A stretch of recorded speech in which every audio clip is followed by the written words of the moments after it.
నేను ఆ రోజు హైదరాబాద్ని అన్ని విధాలా అభివృద్ధి చేశాను.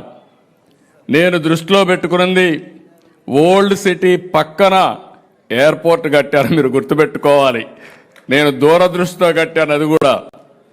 అదే మరి ఒక ఔటర్ రింగ్ రోడ్ వేస్తే ఈరోజు మీరు చూస్తే హైదరాబాద్లో ఉండే ముస్లింస్ అంతా బ్రహ్మాండంగా కోటీశ్వరులు లక్షాధికారులు అయ్యారంటే అది ఆ రోజు నేను చేసిన పని అని చెప్పి నేను మీకు తెలియజేస్తున్నా.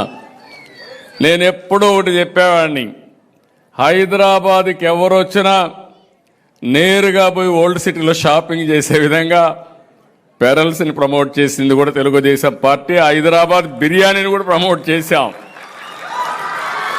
ప్రపంచం మొత్తం హైదరాబాద్ బిర్యానీ అంటే దానికి ఒక ఛామ్ క్రియేట్ చేసే పరిస్థితికి వచ్చామంటే, ఇంకొక పక్క ఆ రోజు ప్యాలెస్ ఉంటే, పలక్నమా ప్యాలెస్ ఉంటే నిజాం సంస్కృతిని కాపాడడానికి ఒక బ్రహ్మాండమైన హోటల్ పెట్టి దాన్ని కూడా పరిరక్షించామని చెప్పి కూడా నేను మీకు తెలియజేస్తాను. ఒకటి రెండు కాదు, నేను వారసత్వాన్ని కాపాడడం కోసం అన్ని విధాల ప్రయత్నం చేశాం.